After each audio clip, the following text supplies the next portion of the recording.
How's it going, guys? It is Tommy Pizza with our very first Master Duels video. And today I bring a very easy to play and very easy to climb to platinum deck in True Draco. True Draco is very simple. It does get a little pricey with the SRs, especially if you want it at like this full power. But ultra rare wise, I mean, there's four, so it's not that bad. I'm going to go over a quick overview of the deck, very quick how to play it, and then I have a handful of replays to show you guys. The best part about this deck is if you go first and you set up even a half okay board, your opponent probably scoops before their first turn's even over. So it's an easy grind deck. So what are True Dracos? The whole point of this deck is you have one of these three monsters in Majesty Maiden, Ignis Heat, or Dynamite Knight. And each one of these guys can be summoned, could be tribute summoned, by tributing a continuous spell or trap instead of tributing a monster. So you have their own continuous spells and traps in True Draco Heritage, Disciples of the True Draco, True King's Return, and True Draco Apocalypse. And we'll get into why it's very special in a moment. So first we'll go over the monsters. There's 8 of them in this deck. You have Majesty Maiden at 2. They all say when you tribute, you can tribute something when using continuous spell and traps instead of monsters. And each monster has a once per turn when your opponent activates a card or an effect while you control them while they're tribute summoned. Majesty Maiden lets you grab another True Draco monster from your deck to hand. Ignis Heat lets you grab a spell from your deck and you can either put it on board and hand. And Dynamite lets you put a trap from deck to board or hand. Other than that, they're all basically the same, except for slight stat difference. Majesty Maiden's at 2315, Ignis Heat's 2410, Dynamite's 2512. I'll go over the non-True Draco shit afterwards. And then we have Dragonic Diagram, which is unfortunately at 1. This is their field spell. It gives all of your monsters 300 attack and defense. And the first time each tribute summoned monster would be destroyed by battle, it's not destroyed, which is very nice. And there's very niche reasons that's helpful in a moment. And once per turn, you could destroy a different card you control in your hand or on board to actually tutor a True Draco card. So that's not just monster, that's also the spells and traps. This card is very strong. I remember playing it back in the TCG. That was probably 6, whenever it came out, 5-6 years ago. Very strong, still very strong today. Now we're going to go to the True Draco spells. We got True Draco Heritage. During your main phase, you can, once per turn, draw cards equal to the amount of True Draco and True King card types that were sent from field to grave this turn. So you're usually only going to draw 1, but you can draw up to 3, depending on how crazy of a turn you have. And then, what all the spells and traps have is this second chunk of text that says, during your main phase, immediately after this effect resolves, you could tribute summon a True Draco monster. And if the spells and traps both have that effect. They have their own effect, and then they have an effect that says, you can resolve this effect and tribute summon from your hand a True Draco. Which means that you can typically tribute summon 2 to 3 times in a turn, depending on the board. Which is great, because if you have all 3 of your True Dracos out, you're basically set, and I don't think you're going to lose that game. But why would you want to tribute summon using spells and traps? Well, if you tribute summon using a spell, that spell in the graveyard will let you MST a card. I was going to say MST a spell or a trap, but that's kind of given. So if you tribute using one of the True Draco spells in Heritage or Disciples to summon your monster. When they go to grave, you can MST something on their board. If you tribute summon using a trap in terms of True King's Return and True Draco Apocalypse, you get to pop a monster they control. So not only are you basically normal summoning, since you don't have to do anything else, a monster with the lowest attack stat would be 23, but you also get some board control. And then that gets really strong. It's not as strong when you go first on your first turn, but it's still really strong when your opponent attempts to set up a board and they don't quite get there and you can just pop something important. Anyway, well, Disciples.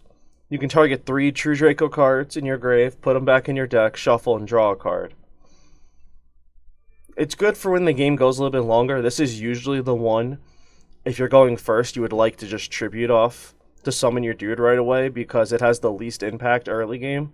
It's really good when you start getting a little bit grindy and you've gone a couple cards deep and you need that draw. But it's still at 3 because you want to be able to hit a continuous spell or trap to be able to summon out your True Dracos. Now let's go to the True Draco traps. We have True King's Return. Again, the traps have the effect of if they're tributed while on the board, you could pop a monster. But what does True King's Return do? It lets you target a True Draco card in your grave and special summon it in defense position to your board. Really good recursion. Comes in extra handy with a certain card that we play in this deck. And then the traps also have you can resolve an effect to immediately tribute summon. But the traps you can do on your opponent's main phase. So the spells let you do more than one summon on your turn. The traps let you surprise tribute summon on your opponent's turn. Very good to keep in mind. And then we have True Draco Apocalypse. And what True Draco Apocalypse does is you could target one other True Draco card you control and destroy it to have the attack and defense of all of your opponent's monsters until the end of turn. The beauty of it saying that it can target any True Draco card is you can use Apocalypse to destroy either another Apocalypse or a True King's Return, and not only does it have the board, but you can also pop something, or you can target a spell card and you can pop something. So Apocalypse is very good in situational circumstance, especially when they try to go super wide and have to just outpower you, and you're sitting on a dynamite, so they're trying to beat 25, and then you just reveal Apocalypse, pop something else, destroy a back row piece, and then you have their attacks, and then they can't go through your board. And then you can just do it again on your turn. Seems pretty nice. But you're probably thinking, you can see the deck list, but these guys aren't the strongest on their own. I mean, the monsters tutor the spells and traps in the monsters. The spells and traps have board control, but there's got to be more to it. Well, this is a skill drain deck. The ability to tutor with your monsters is nice and great, sure. But if you get a True Draco out, any of them, and show a skill drain onto your opponent's turn, they will probably concede the game. On the spot. It's not guaranteed, but in the replays I'm going to show you, it is pretty close to guaranteed. Because your opponent just can't set up a board that is stronger than the True Dracos. But, since our monsters are tribute summoned, we're able to run 6 skill drains in the form of the Monarch's Erupt, which is a card you can only play if you have nothing in your extra deck, and it acts as a skill drain as long as the monster is not tribute summoned. So that also, but then it blows itself up if you have no tribute summoned monsters. So the beauty of this is that it's a one-sided skill drain that still lets us tutor our True Draco cards as the game goes on. So best case scenario, you get Monarch's Erupt. Worst case, you just find skill drain. regardless, you are probably always skill draining them at some point in the game, and they will scoop. Because people in this game hate not being able to combo. And then the rest of our traps, while we're here, we have Imperial Order to negate all the spells, so they can't even get rid of the skill drain if they try to. And then we have Solemn Judgment as just 3 just super hard negates. This deck is very back row heavy, so when you set a few cards, they don't know if it's True Draco cards, they don't know if you're just trying to bluff, or if you have Solemn Judgment just ready to negate anything that's going to actually disrupt your board. That's the beauty of this deck. Your opponent doesn't know what the hell's happening. This deck is not that popular, so it also gives them a shock factor. And then the rest of our spells are just draw spells. We have Pot of Duality, which just says we can't special summon after activating this, but we don't special summon anyway, so who cares. Pot of Desires is very good in Master Duel format for the sole fact of games do not go that long, so banishing 10 usually does not matter. And in this deck, where everything that's important we have is a 3 of, there's always the chance you will just get shit luck, and the top 10 will be very important. But most of the time, you're getting rid of extra copies of cards so you can hit your actual pieces, so you can actually present the skill drain with a 2500 monster on board. Lock, I should say. Super strong. And then we have Card of Demise, which will let us draw up to 3 cards, and then we just can't we just can't give our opponent damage. You would typically play this going first when you can't attack anyway, or you can play it on main phase 2 after you've attacked, which is also neat. So you've already dealt the damage, so that downside's gone. And then at the end of the turn, you have to discard your hand. But since we're super back row heavy, you can keep that in mind, and you can typically just get rid of your whole hand that you draw off a Card Demise anyways, to end up discarding 0 to 1 cards. So yeah, basic, typical play lines for this deck. You play a True Draco spell or trap, tribute summon one of the 3 True Draco monsters that you have, set a Monarch's Erupt or a skill drain. Maybe you True Draco Heritage to draw a card after you tribute summon, since a spell or trap would have left. Then you just Pot of Duality and Desires to help set up back row for Solemns and Imperial Order. And then you pass, and then on your opponent's turn you reveal skill drain once they normal summon their initial combo piece. And then sometimes your opponent attempts to still play, and they'll activate effects thinking that because the game says they can try to, it being skill drain doesn't work, and then the effects all just get negated. It's a very straightforward deck. Summon one of your big guys, set up skill drain or Monarch's Erupt, set up some Solemns for some important plays.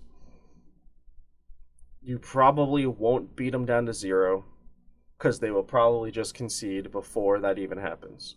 Not always. Sometimes they're stubborn, but sometimes they just concede before anything happens. That's the deck. I have a handful of replays to show you. This deck is a very easy grind to platinum.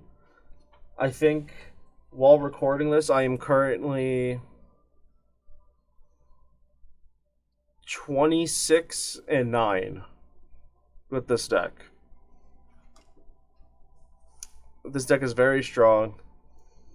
A lot of the I don't have that many replays just because the games are very repetitive. There's not anything interesting going on. You mostly have, you set up a good board and your opponent concedes within their first turn, or your opponent goes first and you just try to answer their board, and then you set up a board back, and then they can't continue their board and they concede. There's not much, so I'm going to try my best to take the most interesting few that I have saved and just post them, even if it's only a couple of games. But I do have a very special replay at the end that I'm excited to show. And since this is the first Master Duels video, let me know if you would like this format where I go over a deck and then show replays, or if you guys would want live games. And by live, I mean like just me actually playing the game and just talking about the deck. I did replays for this one because I was just saving duels just to look back at anyway. And then I came up with the idea to just make a video of the deck because it was performing very well. So it's not like I made this deck for content and then started playing live games, so I just wanted to keep with the replays. And I personally don't mind the replays because it gets rid of all the time.